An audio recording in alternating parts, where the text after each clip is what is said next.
পূজা দেখতে মন্দিরে যাওয়া যাবে কি, পূজার প্রসাদ নাড়ু খাওয়া যাবে কিনা এটা সমালোচনা হয়, কিন্তু তারপরও এখানে শরিয়ত সম্মত যেগুলো মশলা সেগুলো তো জানা দরকার আমাদের।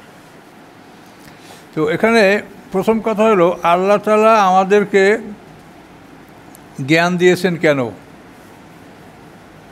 তাবারাকাল্লাযী বিয়াদিহিল মুলকু ওয়া আলা কুল্লি শাইইন কাদির আল্লাযী খালাকাল মাউতা ওয়াল হায়াতা, তিনি সৃষ্টি করছেন হায়াত মওত, লিয়াবলুয়াকুম আইয়ুকুম আহসানু আমালা, যে তিনি পরীক্ষা করবেন তোমাদেরকে যে তোমাদের মধ্যে সবচেয়ে ভালো কাজ কে করে, ভালো কাজ কে করে এইটা দেখার জন্য আল্লাহ তাআলা তোমাদের হায়াত মওত দিয়েছেন। তো আল্লাহ তাআলা আপনাকে বলে না যে তুমি অনেক কিছু করো, আল্লাহ বলেন তুমি ভালো করো, কম করো ভালো করো।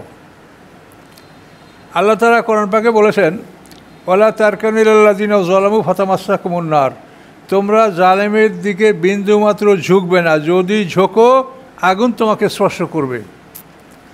তবে ইসলামী রাষ্ট্রে যেটা আমরা কোরআন থেকে পাই সেখানে বিধর্মীদের ধর্ম পালন করার ব্যবস্থা এটা ইসলাম মেনে নিয়েছে যে তারা স্বাধীনভাবে ধর্ম ব্যবস্থা পালন করবে এবং তাদেরকে সুরক্ষা দেওয়া ইসলামী রাষ্ট্রের কর্তব্য, কিন্তু তাদের কাজে অংশগ্রহণ করা এটার অনুমতি নেই। তাদের কাজ তারা যেভাবে ইচ্ছে সেভাবে করে আপনি সুরক্ষা দেন, তারা যেন বাধার সম্মুখীন না হয়, কিন্তু আপনি অংশগ্রহণ করবেন এটার অনুমতি ইসলামে নাই। তো এই জন্য আমরা যে রাজনীতি আমাদের এটা যে সম্পূর্ণ কোরআন সম্মত হবে এটা তো নাও হতে পারে। এই জন্য রাজনীতি আর কোরআন এই দুইটাকে আপনি যদি একত্রিত করতে চান তখন আপনাকে অপব্যাখ্যা দেওয়া ছাড়া বুদ্ধি থাকবে না। কারণ এই জন্য কোরআন যেটা বলে সেটা স্বাভাবিক যে তাদেরকে তাদের ধর্ম পালন করার যাবতীয় সুযোগ সুবিধা তাদেরকে করতে দাও, কিন্তু তুমি সেখানে অংশগ্রহণ করবে না, তুমি তাদেরকে সুরক্ষা দিবে, প্রোটেকশন দিবে। এটা হলো ইসলামী রাষ্ট্রের কথা। ইসলাম বলেছে, কোরআন বলেছে যে বিধর্মীদের দেবদেবকে তুমি গালি দিও না। কাজে আমরা আল্লাহ যা বলছে আমরা তাই মানতে বাধ্য, কাজেই তারা তাদের কাজ করবে। এবং এখানে আল্লাহ আরও বলছেন ওয়াইজা মাররুবের লাগবে মাররু কেরামা, যখন কোনো অসার অনুষ্ঠানের কাছ থেকে মুসলমানরা অতিক্রম করে তখন সে ভদ্রতা সহকারে অতিক্রম করবে, হাসবে না, ঠাট্টা করবে না, চোখ টিপি দিবে না, তুচ্ছতাচ্ছিল্য করবে না, এটা আল্লাহ কোরআনে বলে দিয়েছেন।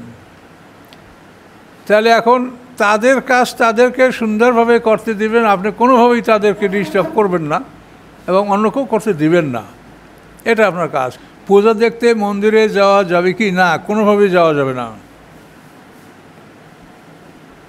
আল্লাযীনা লা ইয়াশহাদুনা যুরা, কোরআন পাকে আল্লাহ বলেন যে তারা জুর মানে মিথ্যা, তারা মিথ্যায় উপস্থিত হয় না। লাইয়া শাহাদা মানে উপস্থিত হওয়া। ওয়াল্লাযীনা লা ইয়াশহাদুনা যুরা, যারা মিথ্যায় উপস্থিত হয় না। এগুলো মিথ্যা ছাড়া কিছু আছে? এই যে বিধর্মীরা বিভিন্ন ধর্মের লোকেরা যেটা বলে এটা তো আমরা সমালোচনা করতে চাই না, কিন্তু এটা মিথ্যা তাতে কোনো সন্দেহ নাই। আপনি একটা নোবেল, নাটক, থিয়েটার এগুলিতে যা কিছু দেখতেছেন এগুলো সব মিথ্যা কিনা বলেন? আপনি একজনকে মা বানালেন, একজনকে বউ বানালেন, একজনকে অমুক বানালেন, রাজা বানালেন, এগুলো মিথ্যা ছাড়া কিছু কন? তিনি তো কোরআনে এক কথা বলেছে আল্লাযীনা লা ইয়াশহাদুনা যুরা, মোমেনদের বৈশিষ্ট্য হলো তারা মিথ্যায় অংশগ্রহণ করবে না, উপস্থিত হবে না। তারপর অন্যতে আল্লাযীনা লাগবে মওরিদুন, বেহুদা কাজ কর্ম থেকে মুসলমানরা বিরত থাকবে। তো এগুলো কি মুসলমানদের জন্য বেহুদা নয়?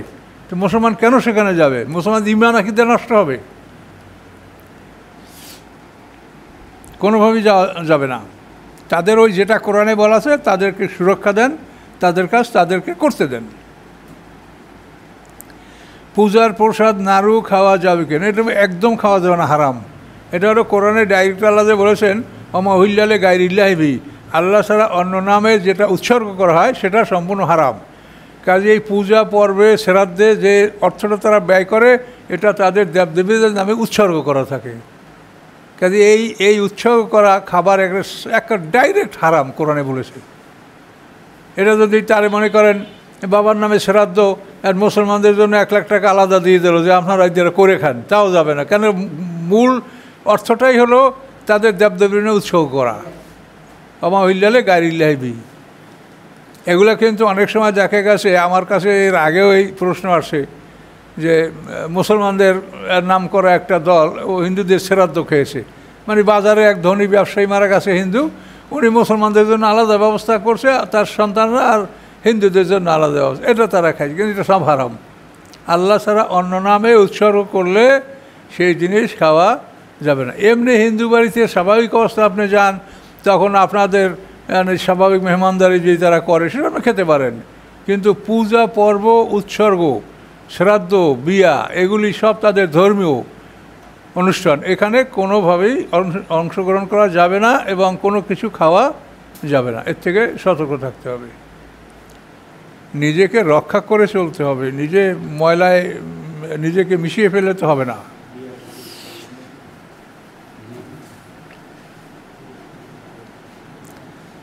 এই সমস্ত বিষয়ে সতর্ক থাকতে হবে, যেখানে মোমেনদেরকে চক্ষু নিচে রেখে চলতে বলা হয়েছে। আর এই সব অনুষ্ঠানে যারা উপস্থিত হয় তাদের মধ্যে বিন্দুমাত্র পর্দা থাকে না, এবং এইসব মানে দেখা মানে মহাপাপ। আল্লাহ বলছে আল্লাহ তাকরাবুজ জেনা, এগুলিতে তো মানে মস্ত বড় অপরাধ এইসব অনুষ্ঠানে যাওয়া, এর থেকে সতর্ক থাকতে হবে।